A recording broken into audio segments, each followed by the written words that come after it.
Guys വാഗമണിലെ കട്ടത്തണമ്പിൽ ഇങ്ങനത്തെ view നിങ്ങൾ കണ്ടിട്ടുണ്ടാ? കണ്ടിട്ടില്ലെങ്കിൽ ഈ വീഡിയോ കണ്ടാ മതി. അവിടെ നിന്ന് ചെക്ക് ഇൻ ചെയ്ത് ഇറങ്ങിയിട്ട് ഗൈസ്. അപ്പൊ ഞങ്ങൾ ഇനിയൊരു ചായ കുടിക്കാനുള്ള പ്ലാനാണ്.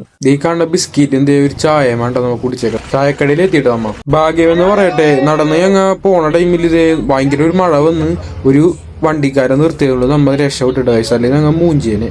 ഈ പുള്ളി കിടിലാണ്. അങ്ങനെ പുള്ളി ഞങ്ങളെ വാഗവൺ സിറ്റിയിൽ ഇറക്കി തന്നിട്ടാ. പുള്ളിനൊരു ടാങ്ക്സും പറഞ്ഞ് നമ്മതേ പോവേണ്ട. ഇനി പോണു നമ്മ ഒരു വേറൊരു സ്ഥലത്തേക്കാണ് ഗൈസ്. ഇൻഫിനിറ്റി പൂളൊക്കെ ഉള്ള ഒരു സ്ഥലത്തേക്കാണ്. ഈ മല ഇറങ്ങി താഴ്ത്തു ലിമ്മളാണ്ട് ഗൈസ് ആ സ്ഥലം.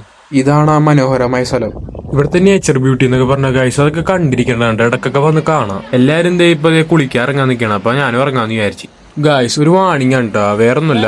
ഇവിടെ നിന്ന് ഇറങ്ങുമ്പോ ഇത് കാണുമ്പോ നിങ്ങൾ വിചാരിക്കും വളരെ ചെറിയൊരു കുളം, ആ ഒരു പാറക്കെട്ട്. ഗായ്സ് ആഴമെന്ന് പറഞ്ഞാൽ ഞാനൊരു 6 അടി മേലെ പൊക്കമുള്ള ആളാണ്. അപ്പൊ ഞാൻ ഇറങ്ങിയിട്ട് എന്റെ കൈ പൊക്കിയിട്ട് എത്തണല്ല, ഞാൻ പോയിക്കൊണ്ടിരിക്കുകയാണ് അടിയിലേക്ക്. അപ്പൊ നിങ്ങൾക്ക് ഊഹിക്കാല ആഴം എന്ന് പറഞ്ഞാൽ ഞാൻ പോയിക്കൊണ്ടിരിക്കുകയാണ് എത്തണ അടിയിലേക്ക്. എന്നിട്ട് ഞാൻ പകുതിക്ക് വെച്ച് പൊങ്ങി വന്നതാണ്. എന്നാലും നല്ല ആഴമുണ്ട്, കണ്ടാ പറയില്ല. നിലം പിടിക്കാൻ അറിയാത്തവരെ ഇറങ്ങാണ്ടിരിക്കുകയാണ് നല്ലത്. കാരണം നീന്താറിഞ്ഞിട്ട് കാര്യമില്ല, നിലം പിടിക്കാൻ അറിയണം, അല്ലെങ്കിൽ മുങ്ങിപ്പോവും.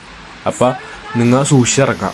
പെരിയാറ് നീന്തി എന്നൊക്കെ പറഞ്ഞവന്മാരാണ് കേട്ടോ. ഇപ്പൊ ഇവിടെ വന്നപ്പോ മനസ്സിലായി എത്രയും നീന്തിന്ന്. കുളിയെല്ലാം കഴിഞ്ഞ് നമുക്ക് കയറിയിട്ട് ഗൈസ് നമ്മതേ ബസ് കയറിയതേ വീട്ടിൽ. അങ്ങനെ നമ്മ ഒരു മന്തിയും കഴിച്ചത് ഈ വീഡിയോ ഇവിടെ എൻഡ് ചെയ്യേണ്ട ഗൈസ്. അപ്പൊ ഇനിയും നല്ലൊരു വീഡിയോ ആയിട്ട് കാണാം. Okay bye.